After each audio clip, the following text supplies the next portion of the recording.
මේ තියෙන්නේ අම්ල මෙච්චර ප්‍රමාණයක් නෙල්ලි මෙච්චර ප්‍රමාණයක් අපි යොදාගෙන අද ලිප තියන්න සූදානම් වෙන්නේ සාම්ප්‍රදායික ක්‍රමයට හදන චවනප්‍රාසව ලේහය. චවනප්‍රාසව ලේහය කියලා කිව්වහම අපේ වෛද්‍යවරුන් නම් සියලුම දෙනා දන්නවා මොනව සඳහාද ගන්නෙ, කොහොමද හදන්නේ, මොන වගේ සංකීර්ණ ක්‍රියාවලියක්ද මේ තුළ තියෙන්නේ කියලා දන්නවා.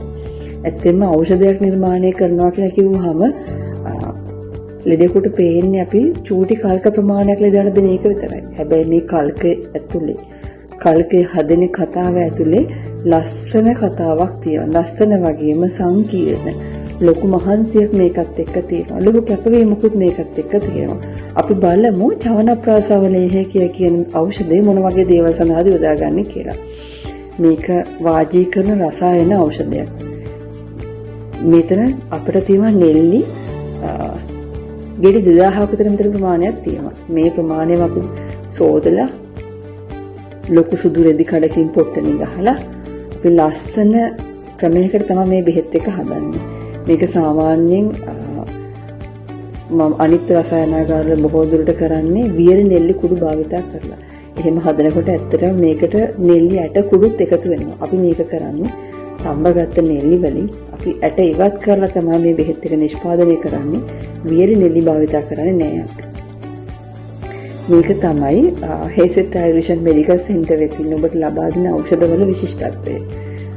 රෝගීන් ඉක්මනට සනීප වෙන්න, රෝගීන්ගේ සුවයට ඒ වගේම හොඳ ප්‍රතිඵල ලැබෙන්න මේ වාජීකරණ රසායන ඖෂධ වලින් කෙනෙක්ගේ රෝසපු වර්ධනය කර ගැනීමට අපිට වයස කියන එක නම්බර්ස් වලින් අපිට වළක්වන්න බෑ. හැබැයි අපිට එයාගේ තියෙන ඇබිලිටිස් වලින් වළක්ව ගන්න පුළුවන්. ඒ කියන්නේ අපි නිසි වයසට වඩා අඩු වයසක අපේ හැකියාවන් ටික පවත්වාගෙන ජීවත් වෙනවා නම් ඒක තමයි රසායන ඖෂධයකින් සිද්ධ වෙන්නේ. ඒ වගේම වාජීකරණ ඖෂධයකින් ලිංගික හැකියාවන් ටික අංග සම්පූර්ණ කරනවා. ඒ සඳහාත් මෙම ඔසුව භාවිතා කරනවා. ඒ වගේම නෙල්ලි කියන්නේ ඇඟ නිවන ඔසුවක්. මේ සඳහා යොදා ගන්න ඖෂධ මගින් ත්වචයේ වර්ණය, හැමේ වර්ණ ප්‍රසාදනය කරනවා.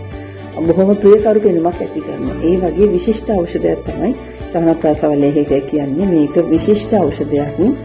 හේසෙත් ආයුර්වේද මෙඩිකල් සෙන්ටර් එකකින් ඔබට ලබා ගන්න පුළුවන්. මේ ආකාරයෙන් තමයි අපි පොට්ටනියකට ගැට ගහගත්ත නෙල්ලි ටික දීයක ආධාරයෙන් රඳවා ගන්න. මේ තියෙන්නේ අපි සූදානම් කරපු ඖෂධ ටික. මේ වගේ රත් හඳුන් වාගේ ඖෂධ වර්ග යොදා ගන්නට ඇත්තටම අපි මෙහෙම කෑල්ලක් විතර යොදාගන්නේ නැහැ. මේක තලලා කුඩු බවට පත් කරලා තමයි ඖෂධය යොදාගන්නේ. මේ ඖෂධ ටික වෙන්නත් අවශ්‍ය නිසා තමයි අපි ඔක්කොම මේ ඖෂධ ටික රැස් කරලා මේ භාජනයට දාගත්තේ. ඉතින් ඊළඟ පියවර වෙන්නේ අපි මේ ඖෂධ ටික ඔක්කොම මේ ඖෂධ නිෂ්පාදනය කරන සරලට දාලා කොල් එක ආදාන රඳවාගත්ත බෙහෙත් එක ඖෂධ මුට්ටියක් ගිල්බලා දිය ද්‍රෝණයක බහ මෙම නෙල්ලි ප්‍රමාණය ඖෂධ දියරෙන් තම්බා නිෂ්පාදනය කළ යුතුයි. මේක සංකීර්ණ ක්‍රියාවලියක්.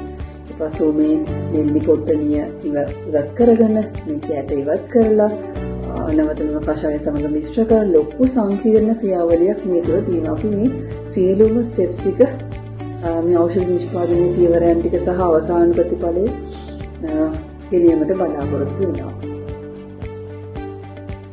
මේ තියෙන්නේ අපි සූදානම් කරගත්ත සැලට බෙහෙත් ඖෂධ ටික දාගන්න ආකාරය.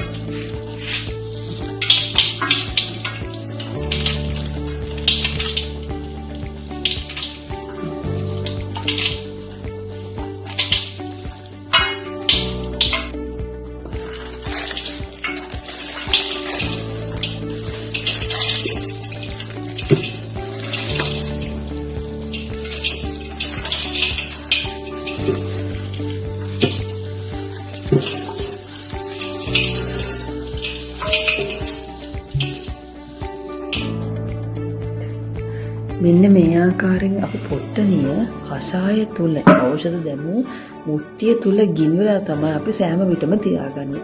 මේ කෂායක සිඳිලා පහතට යනවත් එක්කම අපි මෙම ගැට ගහපු පොට්ටනියත් කෂායක තුලට පහත් කරන්න ඕන. ඖෂධ නිෂ්පාදන ක්‍රියාවලිය කියන්නේ ඖෂධයක් හැදෙන්න දීලා පැත්තකට ලබා ගන්න ඉන්න බෑ. ඇත්තටම අපි යොදාගත්ත ප්‍රමාණයට වඩා තෙලක් එමුදිනකොට තෙලේ ප්‍රමාණය අඩු වෙනවා. ඒ වගේම තමයි ඖෂධයක අපි යොදා ගන්න ඖෂධ ප්‍රමාණයට වඩා අවසාන බර ප්‍රමාණය අපි අඩු වෙනවා. මේක සාමාන්‍යයක්. මොකද හේතුව දැන් මේ යොදාගත්ත නෙල්ලි තරම් ප්‍රමාණයක් අපිට ලැබෙන්නේ නැහැ. මොකද නෙල්ලි ඇට සියලුම ඇටික නෙල්ලි වල අපි දැමුවාට පස්සේ ඉවත් කරනවා. පසු අපි එකතු කරන චූර්ණ වෙනුවෙන් අපි නැවත බරක් මේ ඖෂධයට එකතු වෙනවා. පසු එකතු කරන ඖෂධ තියෙනවා. මේ පැණි වගේ දේවල් තව මේකට එකතු කරන්න තියෙනවා. චූර්ණ එකතු කරන්න තියෙනවා. ඉතින් මේක සංකීර්ණ ක්‍රියාවලියක්.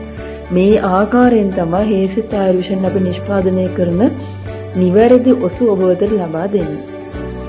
ඉතින් හැම කෙනෙක්ටම බලන්න මේවා මට ෂෙයා කරන්න ඇත්තටම හිතුනේ.